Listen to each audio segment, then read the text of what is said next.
Vamos a continuar con jueces y vamos a ver hoy el discipulado a medias, la parte número 2. Dice así la palabra de Dios, jueces capítulo 1, versículo 1 hasta el capítulo 2, versículo 5. Aconteció después de la muerte de Josué que los hijos de Israel consultaron a Jehová diciendo, ¿quién de nosotros subirá primero a pelear contra los cananeos? Y Jehová respondió, Judá subirá, he aquí que yo he entregado la tierra en sus manos. Y Judá dijo a Simeón su hermano, sube conmigo al territorio que se me ha adjudicado y peleemos contra el cananeo y yo también iré contigo al tuyo. Y Simeón fue con él. Y subió Judá, y Jehová entregó en sus manos al cananeo y al fereceo, e hirieron de ellos en Besec a 10,000 hombres. Y hallaron a Adón y Besec en Besec, y pelearon contra él, y derrotaron al cananeo y al fereceo. Mas Adón y Besec huyó, y le siguieron y le prendieron, y le cortaron los pulgares de las manos y de los pies. Entonces dijo Adón y Besec, 70 reyes, cortados los pulgares de sus manos y de sus pies, recogían las migajas debajo de mi mesa. Como yo hice, así me ha pagado Dios, y le llevaron a Jerusalén, donde murió. Y combatieron los hijos de Judá a Jerusalén, y la tomaron, y pasaron a sus habitantes a filo de espada, y pusieron fuego a la ciudad. Después los hijos de Judá descendieron para pelear contra el cananeo que habitaba en las montañas, en el Negev y en los llanos. Y marchó Judá contra el cananeo que habitaba en Hebrón, la cual se llamaba antes Kiriat Arba, e hirieron a Sesai, a Imán y a Talmai. De allí fue a los que habitaban en Debir, que antes se llamaba Kiriat Sefer. Y dijo Caleb, el que atacare a Kiriat Sefer y la tomare, yo le daré Axa mi hija por mujer. Y la tomó Toniel, hijo de Cenaz, hermano menor de Caleb. Y él dio Axa su hija por mujer. Y cuando ella se iba con él, la persuadió que pidiese a su padre un campo. Y ella bajó del asno, y Caleb le dijo, ¿qué tienes? Ella entonces le respondió, concédeme un don, puesto que me has dado tierra del Negev, dame también fuentes de aguas. Entonces Caleb le dio las fuentes de arriba y las fuentes de abajo. Y los hijos del Ceneo, suegro de Moisés, subieron de la ciudad de las palmeras con los hijos de Judá al desierto de Judá, que está en el Negev cerca de Arad, y fueron y habitaron con el pueblo. Y fue Judá con su hermano Simeón, y derrotaron al cananeo que habitaba en Cefat, y la asolaron, y pusieron por nombre a la ciudad Orma. Tomó también Judá a Gaza con su territorio, Ascalón con su territorio, y Ecrón con su territorio. Y Jehová estaba con Judá, quien arrojó a los de las montañas, mas no pudo arrojar a los que habitaban en los llanos, los cuales tenían carros errados. Y dieron Hebrón a Caleb, como Moisés había dicho, y él arrojó de allí a los 3 hijos de Anac. Mas al Jebuseo que habitaba en Jerusalén no lo arrojaron los hijos de Benjamín. Y el Jebuseo habitó con los hijos de Benjamín en Jerusalén hasta hoy. También la casa de José subió contra Betel, y Jehová estaba con ellos. Y la casa de José puso espías en Betel, ciudad que antes se llamaba Luz. Y los que espiaban vieron a un hombre que salía de la ciudad y le dijeron, muéstrenos ahora la entrada de la ciudad y haremos contigo misericordia. Y él les mostró la entrada a la ciudad, y la hirieron a filo de espada, pero dejaron ir a aquel hombre con toda su familia.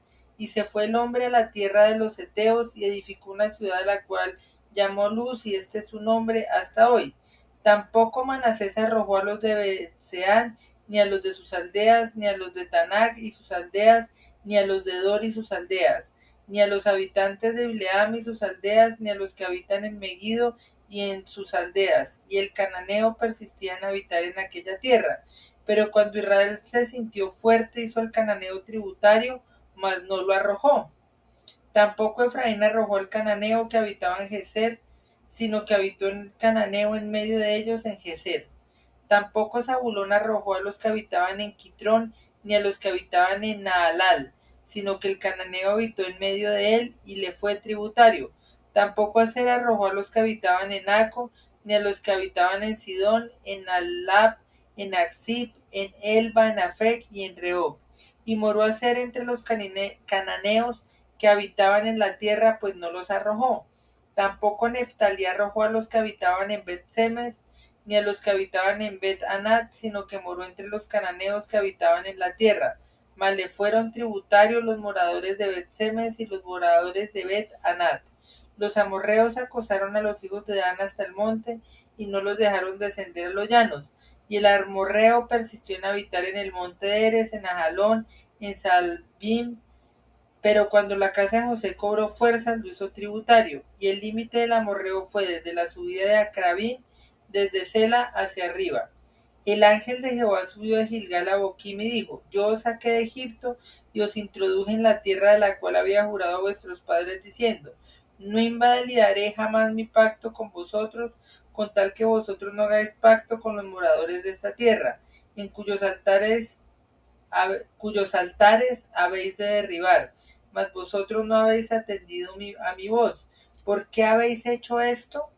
Por tanto yo también digo, no los echaré de delante de vosotros, sino que serán azotes para vuestros costados, y sus dioses os serán tropezadero. Cuando el ángel de Jehová habló estas palabras a todos los hijos de Israel, el pueblo alzó su voz y lloró, y llamaron el nombre de aquel lugar Boquim, y ofrecieron allí sacrificios a Jehová. Y Boquim significa, esto es, los que lloran. Señor Dios Todopoderoso, por favor, háblanos por medio de tu palabra, y gracias por tu palabra, porque tu palabra es verdad. Todo esto lo pido en el nombre del Señor Jesucristo. Amén.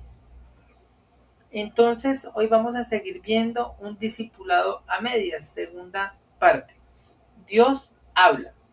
Cuando Jueces 1 se lee a través del lente del libro de Josué, tenemos a la vista el discipulado a medias, pero cuando se lee de manera aislada, sí parece que hay razones muy válidas de por qué los israelitas no tuvieron éxito en su campaña. Tenían un poder inferior militar, un acuerdo sensato y un interés económico. ¿Cómo podían echar fuera los carros de hierro cuando ellos no tenían? Ahí se nos habla en el capítulo 1, versículo 19 de los carros de hierro. Tomado en sus propios términos, el capítulo 1 se lee un poco como una colección de comunicados de prensa de Israel acerca de su campaña. Es su interpretación favorable. ¿Qué razón no tuvieron tanto éxito como nosotros? Y Dios podríamos haber esperado. Los lectores pueden sentir empatía por los israelitas cuando se nos dicen que ellos no pudieron expulsar, como se nos dice en el versículo 19, a los cananeos. Podemos entenderlo y estar de acuerdo. Hicieron su mejor esfuerzo. Justo después somos confrontados e impactados con la evaluación que Dios hace. En el capítulo 1 nos da los hechos. Ahora tenemos la explicación del cielo cuando el ángel del Señor subió de Gilgal a Boquim. Y dijo, capítulo 2, versículo 1, muchas veces las narrativas de la Biblia se estructuran de esta forma.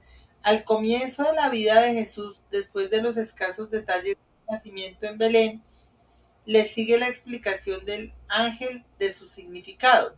En el otro extremo de su ministerio terrenal, la fría realidad de la tumba vacía confronta a las mujeres.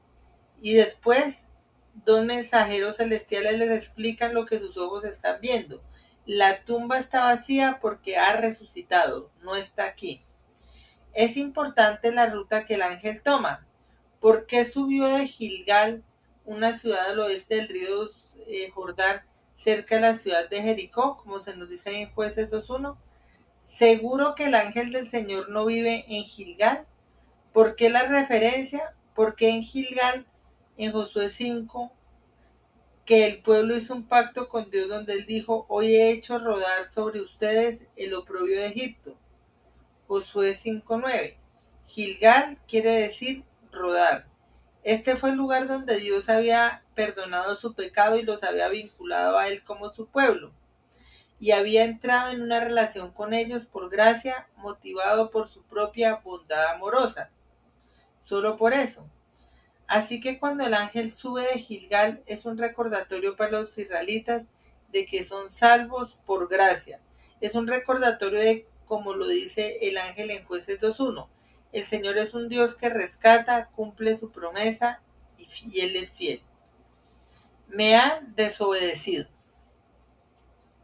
La evaluación que el Dios de gracia hace en cuanto al desempeño de su pueblo es mordaz. Me han desobedecido, dice el versículo 2. Punto. ¿De qué manera ha desobedecido Israel a Dios?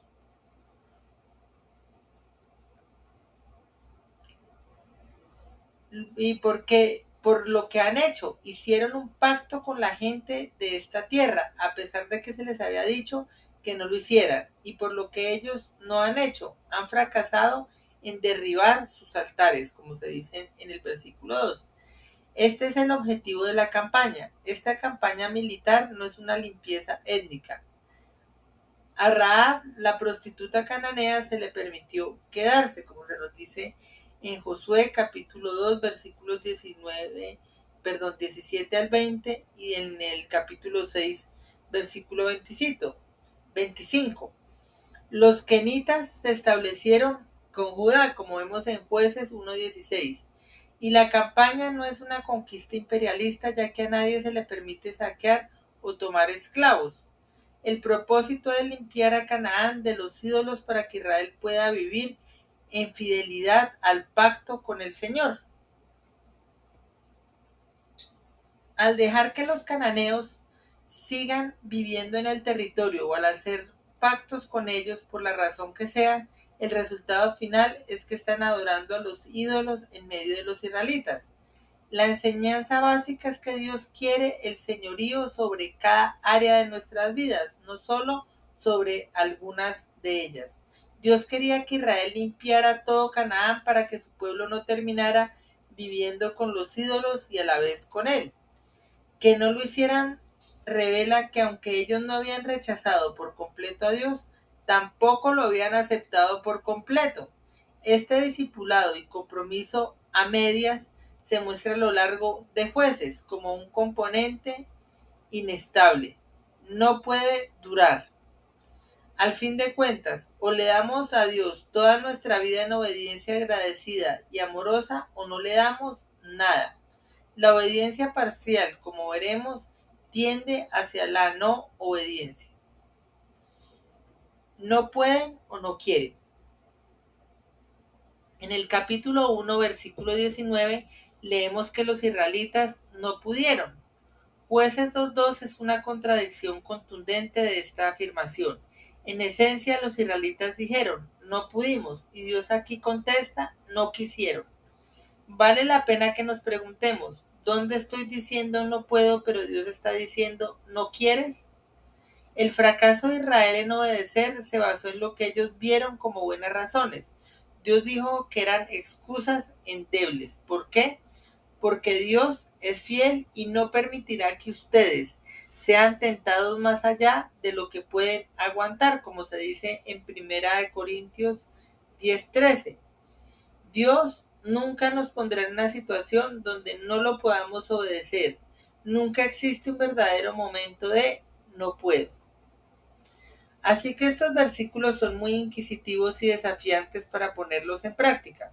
Puede haber toda clase de cosas en nuestras vidas que pensemos que no podemos hacer, pero que en realidad estamos rehusando hacer.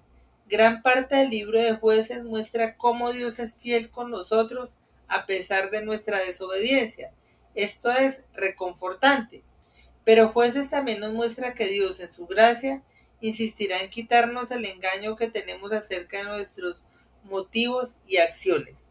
Existen tres categorías generales de excusas del tipo no puedo que se usan para desobedecer. Vamos con la primera. Perdón.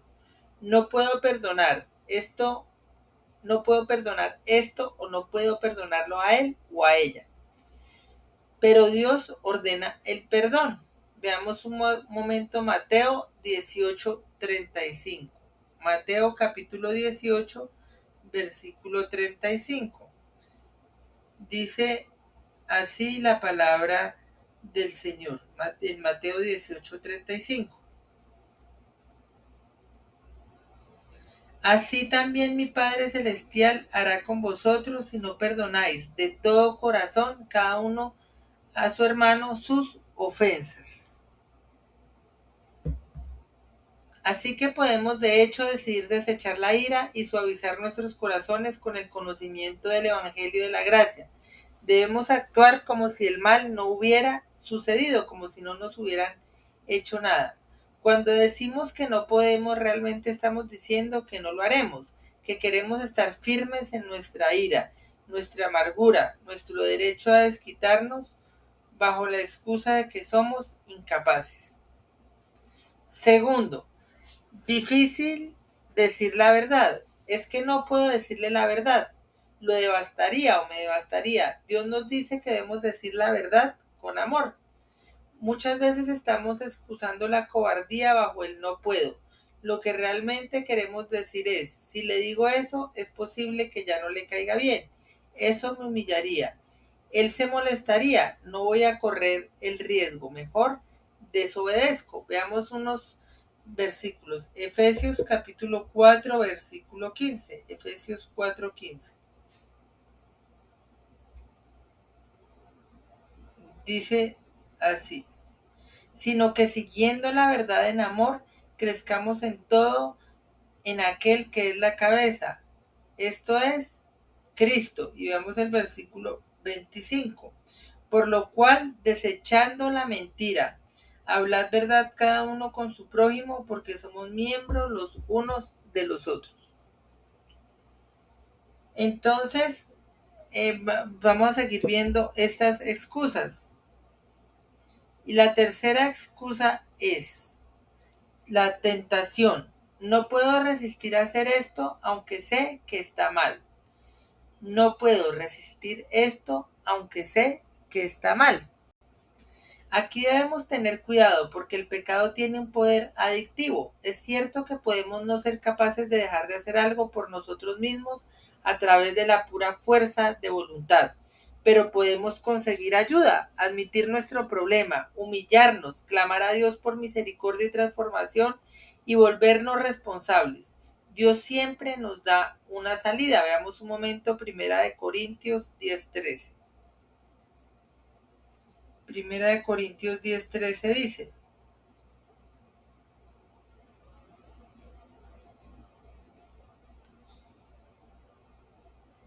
no os ha sobrevenido ninguna tentación que no sea humana, pero fiel es Dios, que no os dejará ser tentados más de lo que podéis resistir, sino que dará también juntamente con la tentación la salida para que podáis soportar.